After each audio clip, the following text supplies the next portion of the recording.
Special کہانی کے ناظرین السلام علیکم۔ اسپیشل کہانی لایا ہے آپ کے لیے ایک اور اسپیشل کہانی، تو آئیے سنتے ہیں۔ ایک شادی شدہ لڑکی اپنی ماں کے پاس آئی اور کہا، میں اپنے شوہر کو اب ایک منٹ برداشت نہیں کر سکتی۔ روز روز ان جھگڑوں سے میں تنگ آ گئی ہوں۔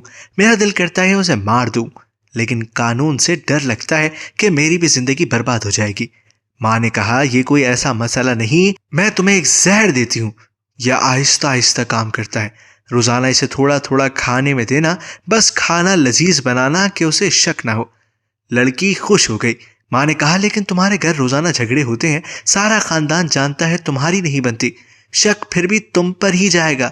تو جتنے عرصے میں یہ زہر کام کرے گا تم گھر کا ماحول بدل دو، پیار و محبت سے رہو، گھر میں امن و شانتی بناؤ۔ بیچارہ کچھ عرصے کا مہمان ہے، اس پر شک نہ کرو، بیجا فرمائشیں نہ کرو، خود کو بنا سنوار کر رکھو، میٹھی زبان استعمال کرو، تاکہ نہ شوہر کو نہ اس کے خاندان کو بعد میں شک ہو کہ اس کی موت کے ذمہ دار تم ہو۔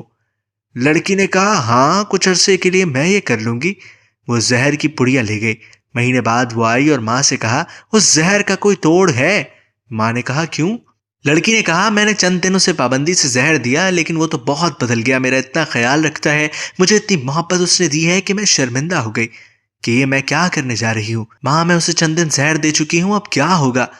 ماں نے کہا، کچھ نہیں ہوگا، وہ ہاضمے کا چورن تھا، اس کی زندگی میں زہر تو تم تھی۔